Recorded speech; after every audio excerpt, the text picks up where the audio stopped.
नमस्कार, आप देख रहे हैं इंडिया टीवी। आपके साथ मैं हूं मीनाक्षी जोशी और अब वक्त है सबसे बड़े चुनावी शो अब की बार किसकी सरकार का, जिसमें हम आपको दिखाते हैं चुनावी राज्यों की बड़ी सियासी खबरें। इस वक्त की लेटेस्ट इलेक्शन न्यूज आपको दिखाया, उससे पहले आज की 3 बड़ी हेडलाइंस पर आइए एक नजर डालते हैं।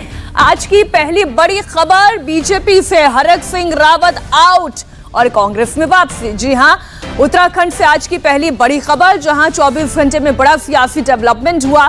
कांग्रेस से बीजेपी में आए हरक सिंह रावत की आज फिर से कांग्रेस में घर वापसी हो सकती है। बेटे बहू के लिए टिकट को लेकर हरक सिंह रावत अड़ गए, जिसके बाद बीजेपी ने हरक सिंह रावत को पहले धामी कैबिनेट से बाहर का रास्ता दिखाया और फिर बीजेपी से ही 6 साल के लिए निष्कासित कर दिया, बर्खास्त कर दिया।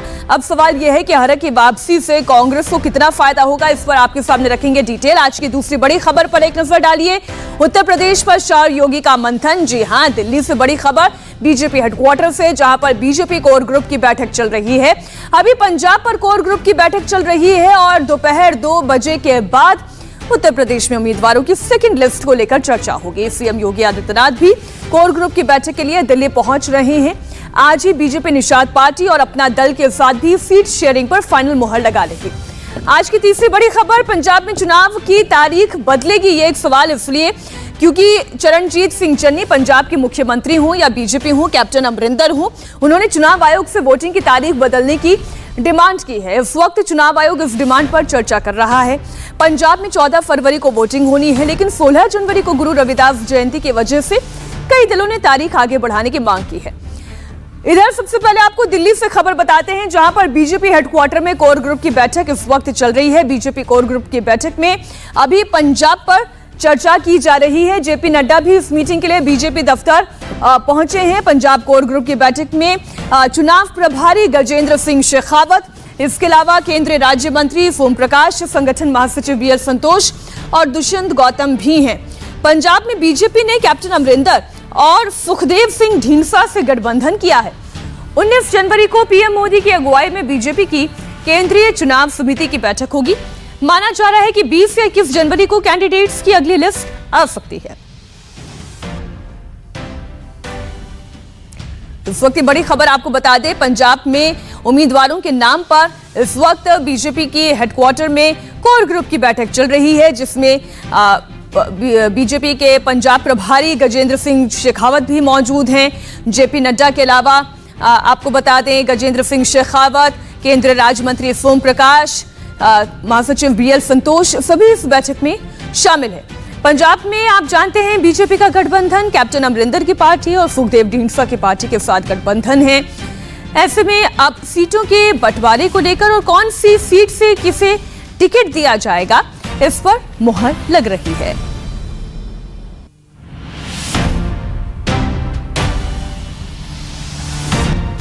उत्तर प्रदेश में कैंडिडेट्स की पहली लिस्ट के ऐलान के बाद अब बीजेपी का फोकस पूर्वांचल पर बड़ा असर रखने वाले निषाद पार्टी और अपना दल के बीच सीट शेयरिंग फॉर्मूले को फाइनल करना है। अब आपको बता दें, आज दोपहर 2 बजे के बाद उत्तर प्रदेश की कोर ग्रुप की ये बैठक होगी और बीजेपी कोर ग्रुप की बैठक में आज और कल दिल्ली में चर्चा निषाद पार्टी और अपना दल के साथ पूर्वांचल की सीटों पर सीट शेयरिंग को लेकर होगी। आज निषाद पार्टी और अपना दल से सीट बंटवारे पर फाइनल बात हो जाएगी और सीएम योगी आदित्यनाथ भी कोर ग्रुप की बैठक के लिए दिल्ली पहुंच रहे हैं। निषाद पार्टी, अपना दल, यहां पर पूर्वांचल में इनका रसूख है और सीटों के बंटवारे को लेकर लगातार चर्चा चल रही है। आज इस पर फाइनल सहमति बन जाएगी। बीजेपी ने उत्तर प्रदेश के लिए अपनी पहली लिस्ट में वेस्टर्न यूपी पर फोकस किया और 107 कैंडिडेट्स के नामों का ऐलान किया गया। कुल 164 कैंडिडेट है, इसमें बीजेपी प्लस 115।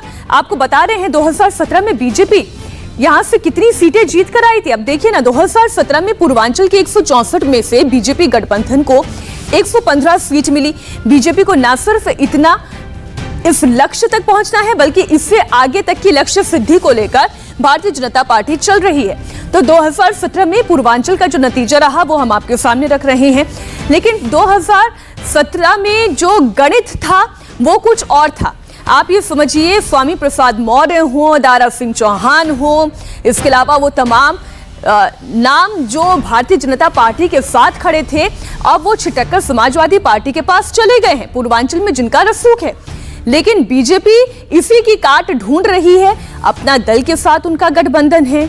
इतना ही नहीं, निषाद पार्टी, संजय निषाद भी पूर्वांचल की इस पूरी बेल्ट में दमखम रखते हैं।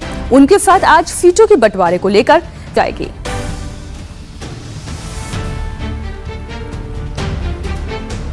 तो निषाद पार्टी, अपना दल के साथ आज सीट बंटवारे को लेकर चर्चा होनी है।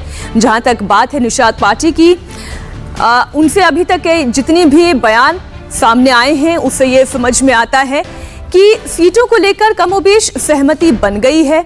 जहां तक रही बात अपना दल की, अनुप्रिया पटेल से भी अमित शाह ने मुलाकात की।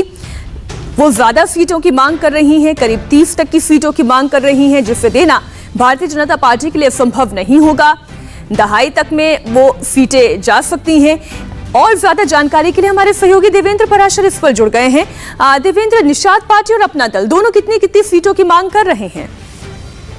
देखिए, सीटों की डिमांड को लेकर तो 2 दिन पहले बताया जा चुका है। अब देखना यह है कि जिन सीटों को चिन्हित किया गया है क्या उस पर सहमति बन पाती है या नहीं। उम्मीद ये जताई जा रही है कि लगभग 10 के आसपास निषाद पार्टी को सीटें मिलेंगी और दूसरी तरफ 12 से 13 के बीच अधिकतम अपना दल को कुछ सीटों को लेकर अभी भी बातचीत जारी है, जिसके चलते ये अनाउंसमेंट जो कि 16 तारीख को ही हो जाना था वो अब तक नहीं हो पाया है। उम्मीद ये जताई जा रही है कि आज से लेकर कल तक इस बारे में भी अंतिम फैसला करके सीटें चिन्हित कर ली जाएंगी। पहला फेज ये था कि कितने नंबर्स पे आपको लड़ना है और उसके बाद उन नंबर्स में किन किन सीटों पे किस दल को लड़ना है, इसको लेकर बातचीत जारी है, फाइनल स्टेज में है।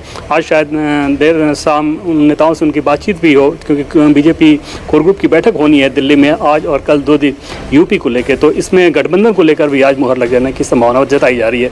अच्छा देवेंद्र, और अगर क्या सीट जो है हम देख रहे हैं कि भारतीय जनता पार्टी के भी जो अपने उम्मीदवार रहे हैं उनकी सीटों में अदला बदली दिखाई दी है, तो क्या ठीक उसी तरीके से सहयोगी दलों की भी सीटों की अदला बदली दिखाई देगी?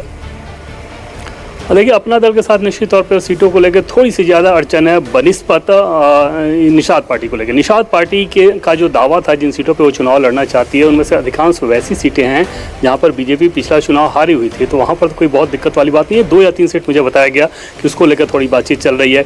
अपना दल को लेकर निश्चित तौर पर, क्योंकि अपना दल की डिमांड थोड़ी ज़्यादा थी, तो उसको अकोमोडेट करने को लेकर थोड़ा वहाँ ज़्यादा मशक्कत करना पड़ रहा है दोनों ही दलों के नेताओं को आपस में बातचीत करके एक बीच का रास्ता निकालने के लिए। उसके बारे में बताया जा रहा है कि आज संभवतः उस पर भी मुहर लग जाना चाहिए। और पंजाब का भी अब पंजाब को भी चर्चा में ले आते हैं। देवेंद्र, पंजाब के लिए इस वक्त कोर ग्रुप की बैठक चल रही है। पंजाब के लिए किस तरीके से रणनीति बना रही है बीजेपी?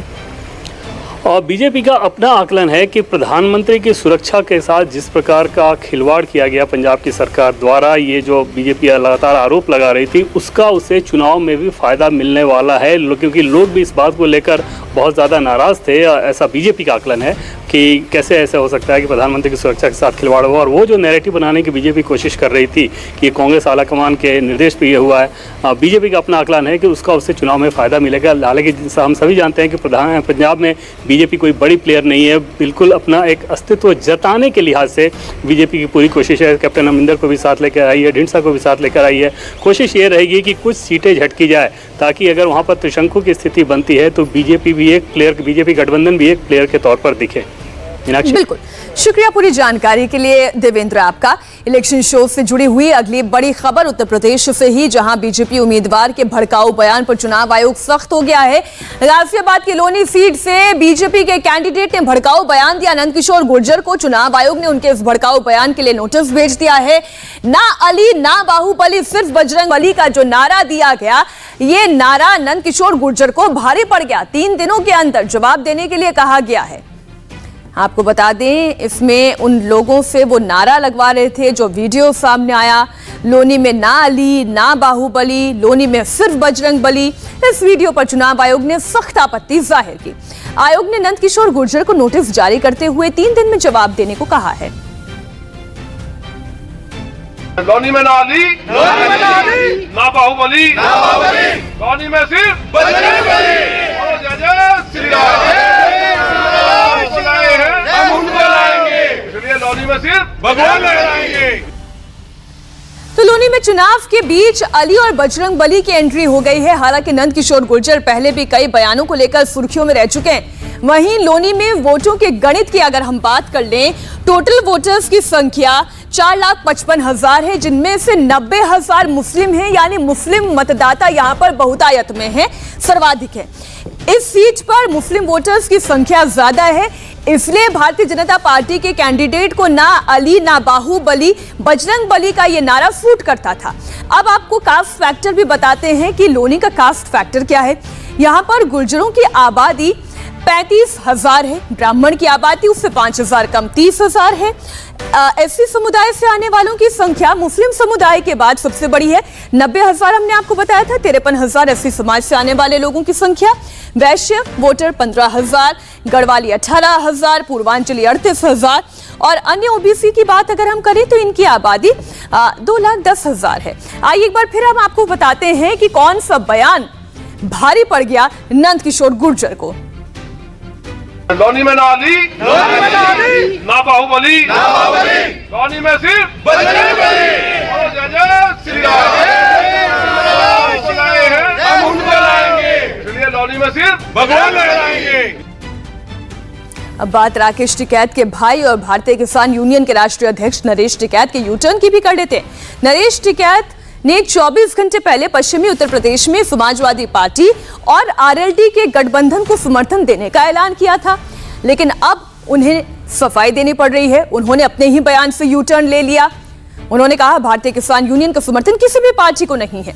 मुजफ्फरनगर के किसान भवन में नरेश टिकैत ने मंच से कहा था कि गठबंधन को अपना समर्थन देते हैं। अब टिकैत ने कहा कि वो कुछ ज्यादा ही बोल गए जो उन्हें नहीं बोलना चाहिए था। एक तो देखो कल वैसे तो कोई आ ही नहीं रहे, ये गठबंधन वाले आए और वहाँ किसान भवन में इकट्ठे हो रहे थे। वहाँ से कह दिया हमने भी भाई अपना इनका ख्याल रखो, सारी वो है बातचीत। पर एक जो किसान संयुक्त मोर्चे की वो है, हम थोड़ा सा उससे उसका जो बंधन है उससे हम थोड़ा सा बोल पड़े फालतू, ऐसे हमें करवा नहीं होता। हम संयुक्त मोर्चे से बगल नहीं है, किसान संयुक्त मोर्चा सर्वोपरि है और इसमें कोई भी ऐसी बात नहीं होने की। संयुक्त मोर्चे की बात है, जो कुछ बात कहनी मोटी हो भी गई होगी, उसे भी इलेक्शन नहीं है, किसी ने पर्चा नहीं भेजा। तो या तो जो किसी भी पार्टी का कोई भी प्रत्याशी होगा, किसी भी पार्टी का होगा, जो कर पहले टिकैत साहब के जमाने तय है या जो आते हैं, हम तो अपना वो का वही बना कर रखेंगे। तो नरेश टिकैत ने 24 घंटे के अंदर ही यू टर्न ले लिया, और ये यू टर्न क्यों लिया, कैसे लिया, अब ये आपको बताते हैं, ग्राफिक्स के जरिए आपके सामने रखते हैं। नरेश टिकैत जो कि किसान नेता हैं, पहले उन्होंने कहा कि समाजवादी पार्टी और आरएलडी के गठबंधन को वो समर्थन देते हैं। अब वो ये सफाई दे रहे हैं, आपने बयान सुना कि मैं थोड़ा ज्यादा ही बोल गया, मैं संयुक्त किसान मोर्चा के साथ था, उन्होंने ये कहा। जबकि पहले उन्होंने ये साफ साफ कहा था कि लोग यानी आम जनता से उन्होंने अपील की कि समाजवादी पार्टी और आरएलडी के गठबंधन को सपोर्ट करें। यू टर्न उन्होंने ले लिया है, कहा कि वो कुछ ज्यादा ही बोल गए थे। जाहिर है किसानों का पक्ष जो है वो किसानों के साथ है। आपने कई बार राकेश टिकैत को सुना था जिन्होंने कहा था कि भाई हम किसी चुनावी दल के साथ नहीं हैं, लेकिन नरेश टिकैत का बयान सब कुछ साफ कर देता है। बहरहाल इलेक्शन शो में अब अगली खबर चुनाव आयोग से हो रही है, जहां पर मंथन किया जा रहा है। पंजाब में चुनाव की तारीखें टालने की मांग पर चुनाव आयोग में ये मीटिंग हो रही है। पंजाब के सीएम चरणजीत सिंह चन्नी, बीजेपी और इसके अलावा कैप्टन अमरिंदर की पार्टी ने भी चुनाव टालने की मांग की है, और इसके पीछे वजह दी गई है रविदास जयंती की। गुरु रविदास जयंती की वजह से चुनावों की तारीख को टालने की मांग की गई है। 14 फरवरी को वोटिंग होनी है, 16 फरवरी को गुरु रविदास जयंती है। दलील दी जा रही है कि एससी कम्युनिटी के लोग इस दौरान वाराणसी जाते हैं, जिसका असर मतदान पर पड़ेगा, इसलिए तारीखों को टाल दिया जाए। चुनाव आयोग आज पंजाब चुनाव की तारीख बदलने की मांग पर मंथन कर रहा है। इसकी वजह क्या है, इसे आपको बताते हैं। देखिए, पंजाब में चुनावों की तारीख है 14 फरवरी। 14 फरवरी को पंजाब में वोटिंग होनी है, लेकिन 16 तारीख को ही संत रविदास, गुरु रविदास जी की जयंती है। अब परंपरा ये है कि 16 फरवरी को गुरु रविदास जी की जयंती को मनाने के लिए पंजाब से बहुत बड़ी संख्या में, लाखों की संख्या में एससी समाज के लोग वाराणसी का रुख करते हैं। ऐसे में रविदास जयंती की वजह से तारीख बदलने की मांग की जा रही है। उन्हें ऐसा लगता है कि इसका सीधा सीधा असर मतदान पर पड़ेगा और इतनी बड़ी संख्या में यदि लोग वाराणसी जाएंगे तो वो अपने मताधिकार का इस्तेमाल कैसे करेंगे। ऐसे में सीएम चरणजीत सिंह चन्नी ने इलेक्शन कमीशन से तारीख बदलने का यानी आगे बढ़ाने की मांग की है। बीजेपी, पंजाब लोक कांग्रेस की मांग भी यही है कि तारीखों को आगे बढ़ाया जाए। और पंजाब में एससी समाज का पॉलिटिकल रसूख कितना बड़ा है, यह भी हम आपको आंकड़े की जुबानी समझाते हैं। पंजाब का सियासी समीकरण आप देखिए, यहां पर जाट सिख समुदाय से आने वाले मतदाताओं की संख्या 19% है, जबकि एससी समाज से आने वाले मतदाताओं की संख्या 32% है। हिंदू वोटर्स की संख्या 38% है। इसके अलावा अन्य जातियों की बात की जाए तो 11% अन्य जातियों की वोट संख्या है।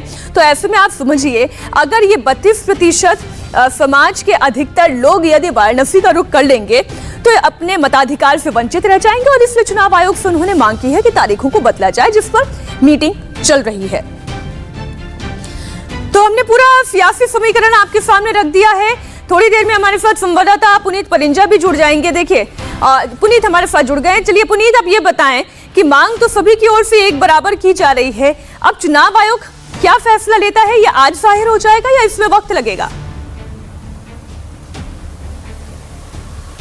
जी, जाहिर तौर पर क्योंकि चुनाव आयोग की तरफ से इस पर बैठक बुलाई गई है और मामला जो है वो दलित वोट बैंक से जुड़ा हुआ है, लिहाजा तमाम राजनीतिक दल जो हैं वो एक ही सुर में ये कह रहे हैं कि चुनावों की तारीख जो है वो आगे कर देनी चाहिए, क्योंकि 16 तारीख को या गुरुपूर्व है, श्री गुरु रविदास जयंती है। तो लिहाजा जो ज्यादातर जो वोटर्स हैं वो अपने मताधिकार का प्रयोग नहीं कर पाएंगे, क्योंकि वो वाराणसी में होंगे, जहां पर मेन जो गुरुद्वारा है श्री गुरु रविदास जी का, तो वहां पर वो माथा टेकने जाते हैं। तो ऐसे में मताधिकार जो है वो आगे कर देना चाहिए, क्योंकि पंजाब की अगर हम बात करें यहाँ पे चुनावी गणित के हिसाब से मीनाक्षी, तो यहाँ पर सबसे ज्यादा अगर दलित वोट बैंक है वो पंजाब के अंदर है, खासकर दोआबा इलाके में। और यही वजह है कि तमाम राजनीतिक जो दल है उनके माथे पर चिंता की लकीरें खींची हुई है। और ऐसे में सबसे पहले सूबे के मुख्यमंत्री, जो खुद एक दलित मुख्यमंत्री के तौर पर कांग्रेस उनको रिप्रेजेंट किया है, उन्होंने मांग उठाई। उसके बाद बीजेपी और उसके बाद धीरे धीरे तमाम अन्य राजनीतिक दल जो है वो भी उनकी ही सुर मिलाते हुए नजर आ रहे हैं। और अब चुनाव आयोग आज अपनी मीटिंग कर रहा है, जिसमें कयास ये लगाए जा रहे हैं कि आज हो सकता है कि चुनाव आयोग फिर से